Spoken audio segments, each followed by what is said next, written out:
everybody. Welcome to Old Women Teach. The other day we did our very first live. I thank you all for your comments and your shares. Please continue to do that. That helps us to get out there and potentially get some good news to other people. So we appreciate that. We're going to continue on with what we have been learning about, and I'm so excited about it. And also, we have a great informative. I'm so excited about this new word coming. Well, not a new word, but it's new to me.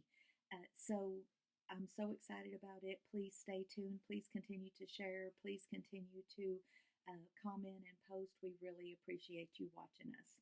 So let's continue on with what we talked about last time, which was we walk by faith and not by sight. Okay, that's in 2 Corinthians chapter 5, verse 7. And we learn that faith means truth of God or reliance on Christ, and sight means the view or the appearance. And we talked about how sight is one of our five senses. We have sight, we have smell, we have taste, we have hearing, and we have touch. So it's our fleshly acknowledgement of what is going on within our view, right? Look over there. I'm going to use my sight to I use my hearing to hear the instruction, and I'm going to use my sight to follow the command. Correct? So if we word that scripture according to the meanings of the word faith and the meanings of the word sight, it reads as follows. We walk by reliance on Christ and the truth of God, and not by the view or the appearance. Now that's profound, isn't it? So then we talked about how that Lazarus had died, and by sight he was dead. They were missing his physical presence. By even his sister said when Jesus told her to remove the stone, even his sister said, "Lord, by now he stinketh." See, one of the five senses. He's been dead 4 days. Now he stinks. So everything in the flesh was telling them this is hopeless. Same thing with Mary. When the angel came to her and told her she was going to bear a child, she said, "How can these things be, seeing I know not a man?" See, everything in her senses, everything in her physical sight, everything in her being said physically, this is from what I'm seeing right now, this ain't possible. But what did the angel tell her? The angel told her, for with God nothing shall be impossible. So we're going to continue along this line, and we're going to stay in 2 Corinthians, but this time we're going to move over to chapter 4. Okay. We're going to move over to chapter 4. We were in chapter 5 last week, so we're going to move over to chapter 4, and we're going to start at verse 1.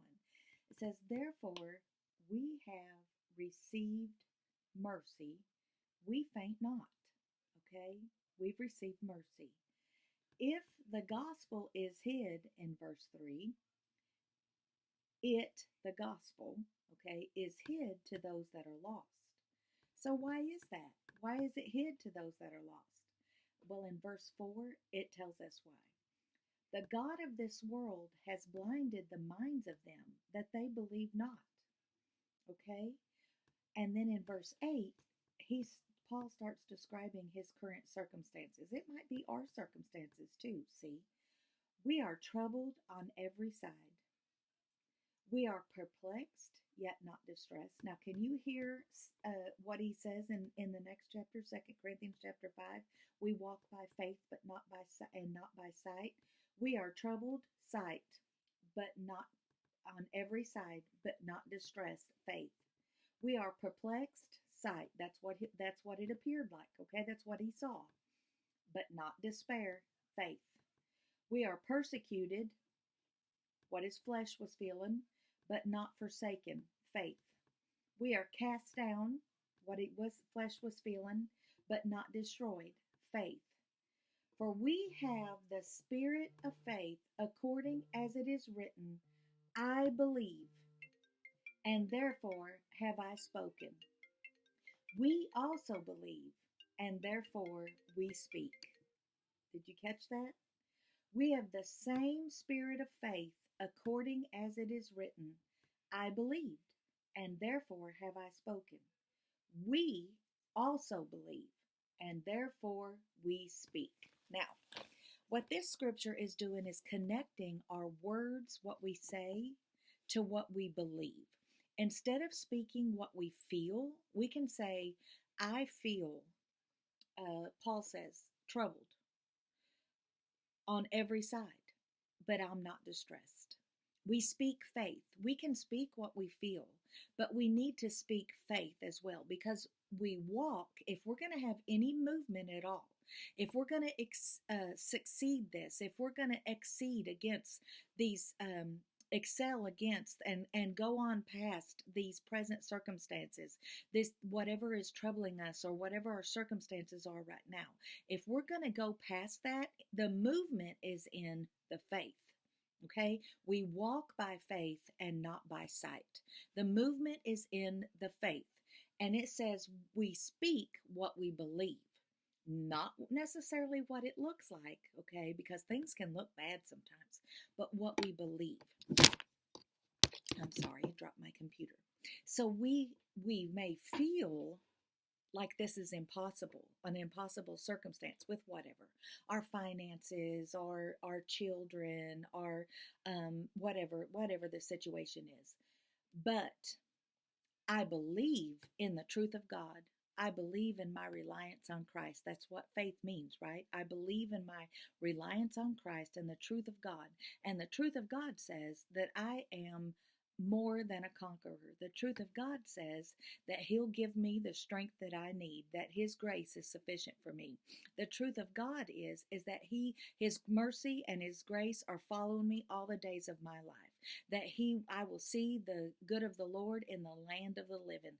The truth of God is that when I see my doctor or see my pharmacist or whoever it is that I'm, my banker, whoever it is that's helping me with this issue in this life, that the Lord has got my back, that He's going to put there who He needs to put there and help me how He needs to help me.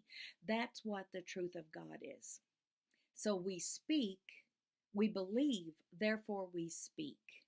So speak some faith today, speak some joy, speak some peace into your life, speak some truth of God. Speak that He'll never leave us, never forsake us, never fail us. His word accomplishes wherever it's sent. It will never return void. He is able to do exceedingly and abundantly above all that we ask or think. All things work together for our good. He is always able and willing. He is on our side. Okay, so speak some things into your life as you're working towards, and that will help you to propel you into movement, because we walk by faith. Okay, see you next time.